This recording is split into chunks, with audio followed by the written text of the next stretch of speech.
Okay, Ricky, I'm here with Ricky from Noosa in Queensland. So finally found an Australian to talk to, ladies and men. So I'm here with Ricky, and Ricky, I know you're a consultant, obviously, with the Proctor Gallagher Institute, and you have had amazing success. How old are you, Ricky? 33. And I know you've had the world at your feet. Yeah. Why have you given all that up to be a consultant?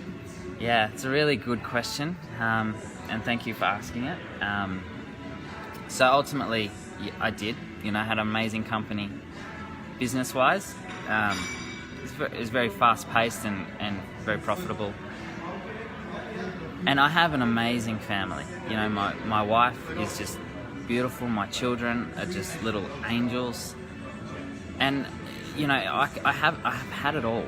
And when you look at success, that was an image of success in a lot of people's eyes. And there was moments in my life where I could have easily lost it all because of where I was at and my decisions and my actions. And then all of a sudden, I really started to ask some real questions: is what is real success for me? Is beating my head against the wall, is struggling, is pushing really success, or is it about inner peace and happiness? And so I got to this point where I'm like, these things happened, and I'm like, what was that? Like, in hindsight, I was ready to throw all I had away because of like a short split decision. And what it was is I found that it's just an inner love. It's an inner unsatisfaction I had around myself and my self-image, who I was, how I was operating. I was holding on to regret and resentment for myself for things in the past. And then I learned the material that really unlocked all that for me, and what it is, it's awareness of it. It's all about awareness of that to start with. Like, if you're not aware of it, you don't realize that you're in a prison. Yeah. It's when you share awareness on your true talents and gifts, because the way you really see you. We have two images, which I've learnt that the image, the self-image that you portray to the world, but then there's that real self-image, that when you look in the mirror, who do you truly see? And you've got to stand there, and seriously, I urge everyone to do this, women and men alike, and especially men, because I get it. Stand in front of the mirror and just look at yourself and feel the emotions that come up. Yeah. And if they're not of love and joy and happiness, and they're of guilt and shame and resentment, that's okay. Like, this is the thing, it's okay to have that, but you've got to be present with that, because you know what, us as blokes, we're told to keep our emotions down and hold them down. You don't have to go and express them to someone. You don't have to go out and talk to them. The only person you need to be real with your emotions with is with yourself. You need to accept these emotions because they're yours. You don't own them, you can release them. The purpose of them is so you can release them. And the thing here is, there's an amazing quote that I love, and it's called the cave the cave you fear to enter holds that treasure that you seek. So for me, that was a real tipping point, because I knew I had everything on the physical world, but there was something majorly missing, and I couldn't see what it was. So, Ricky, did you used to compare yourself to other men who had achieved? Was that where your self-image was lying? Where I think that's it's all about, I'm okay because I've achieved this, and then I'll achieve this. Well, that's funny, because that society says this is success, right? Yeah. And having this, and when you have that and you're not fulfilled, you then have resentment for not being fulfilled. So how did you disconnect from that? Because as much as we can say, well, we know that's not where happiness lies, but I think a lot of men in particular, they can acknowledge they know that's the truth, but how did you disconnect from that and really... I think I just got sick of it. I just got sick of not waking up feeling like I wanted to be there for the day. Yeah. And there was a point in my life where I was ready to go. And like, I look at it, I'm like, man, what did you have? Like, what? There's no way. And like, let's face it, like, let's talk about someone that actually makes a split decision to leave this planet. The first thing most people say is, really? Him? or her, I wouldn't have picked it.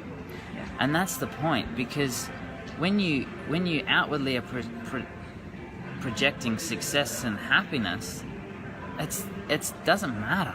Like it's gonna come, but it's not gonna come fulfilling, and it's not gonna come in its beautiful wholeness that it can until you look at yourself. And like that is the biggest lesson, and especially for blokes. Like I'm telling you guys, you know, it's to be a man, like to truly be a man. I challenge you to stand in front of the mirror, get vulnerable with yourself, and feel the emotions you have around who you are, yes. And how you're operating. And you know what? If there's resentment and guilt for anything, or self-sabotage, let it go. Because resenting something in the past is just really silly. Because ultimately, you did the best you could at that time with the conscious awareness you had. Yeah. This is all about raising our awareness. And now we are aware of this. To look back at something we did in the past and hold resentment, that's like trying to sail out to sea and leaving your anchor in the sand.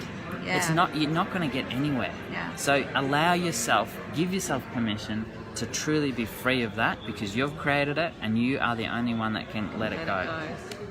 And that is when true. So you can be really wealthy, or you can be really not wealthy. And in either of those states, you can be really free. Totally. And that's what we're talking about here, is being free. And the only way that begins is getting in touch with who you are. Yeah. And it's so amazing, because like even you look at your relationship with your partner at the moment, and if you try and put effort into it, you're trying to make it work, you're trying to do your thing. But when you find that inner love for you, and you actually don't require any love from anybody else. Like honestly, now I don't require love from my wife. I have enough love here for me. Yeah. I don't need to get it from anywhere else. But I tell you what, I love her so much, and she it reflects that. She reflects it back because of the amount of love I have for myself, and I feel it in her.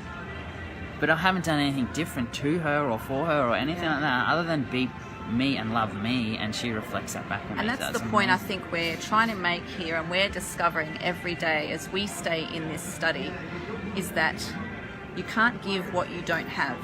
And when you love yourself at that very core inner level, then you have an absolute bounty to share with others. And it's not an effort, it's an overflow. It's the way we've been created is to live life full and overflowing.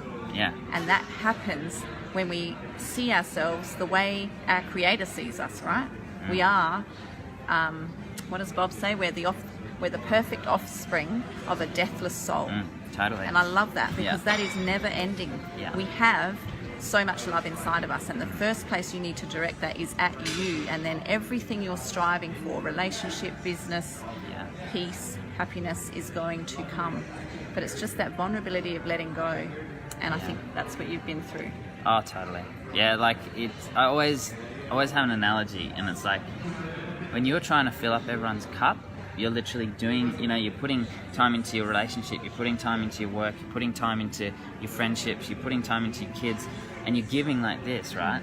Well, you've only got a certain amount in your cup, and you can only do that for so long, and then your cup's going to be empty, and you're going to continue to try, but you've got nothing inside. There's no fulfillment. Yeah. If you can find the source, and it's a tap on the wall over there, you go and put yourself underneath it, and you know who you are, what happens is all those people that mean the most to you can come, and they can just get filled up with your overflow, because you've got the tap that's in abundance. It's continuing to pour into your cup and overflow into everyone else's.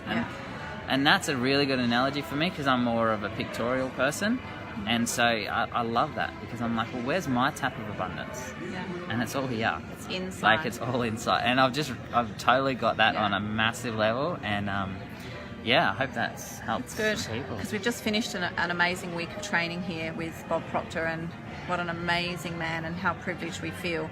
And we are all looking for love in the wrong places. You know, Totally. we need to understand that we're full of love. And I'm just going to mention one more thing. I've known Di for 6 months, maybe, from January. And we haven't had much connection. We had a little bit prior to now. Yeah. And then the first day we got here, we had a quick chat in the bar, and I just saw a glimpse of what this woman's about to do, and how passionate she is about her clients and the purpose she's on. And I saw such a small glimpse of it. Now, we had about 120 clients, 160 consultants from all around the world, okay? And those of you that know Di, she's an amazing woman, you know that. But Di, I'll tell you now, stood up in front of 160 consultants. She delivered from the heart, and she soulfully, like one person, completely changed the direction of the whole week. Everyone realized the importance of self-image and self-love and who they truly are. And I tell you what, everybody has said how amazing this training is. And I think that was pivotal. I think someone like you standing up, one of us sharing with love and passion, it just, everyone, like I don't know how many people crying in that crowd, but it was a massive shift. So everyone I've spoken to, so I just really wanted to share that, because I don't know whether you know Di or you've just met Di.